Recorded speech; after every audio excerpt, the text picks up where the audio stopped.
Hello guys, welcome back sa part 3 ng Wonderlings Opportunity. So last time, I discussed the major player of travel industry, tapos yung structure, tapos yung the reason why yung pricing nila is different. So here's the sample price comparison, okay? So for example, may nag-inquire sa'yo na ticket Manila to Cebu. Okay. So usually, for example lang to ha, but yung price comparison is usually na ganito yung usual na nangyayari sa mga price comparison. For example, Manila to Cebu, yung price ng airline is 1,500. Okay? Sa mga B2B portal, yung price nila is higher than the website. Okay? Magre-range yung price difference from like at least 30 pesos to more than 100 pesos. For example, 80 pesos yung difference nila. Now, that's the price before yung markup mo. So, kung magma-markup ka ng at least 300 pesos, so your price was actually more than almost 400 more expensive than the airline website. So, medyo mag-aalangan na yung customer mo na alam kung paano mag-inquire sa airline websites, right?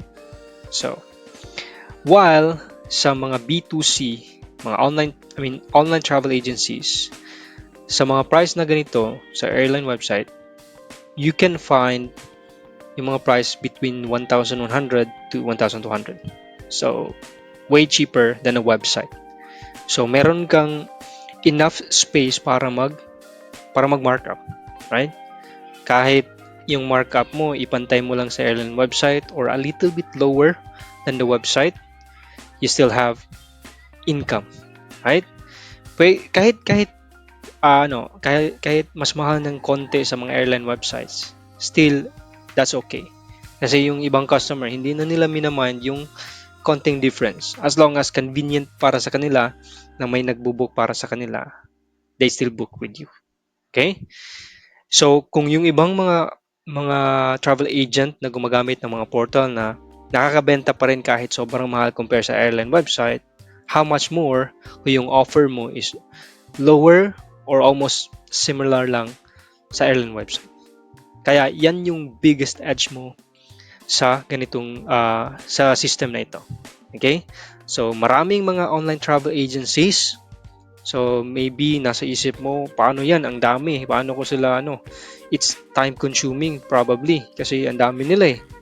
No worries, once member ka na ng Wonderlinks, ituturo namin sa iyo kung paano mag-search ng pinakamurang ticket na sobrang dali lang. Okay? So, ganito, ay ibibigay ko sa iyo yung potential income. Para naman maisip mo kung para sa iyo ba talaga yung business na ito. For example, in 1 month, nakabook ka lang ng 40 packs or 40 passengers. Okay? Tapos yung markup mo is around 500 per packs, 300 to 500.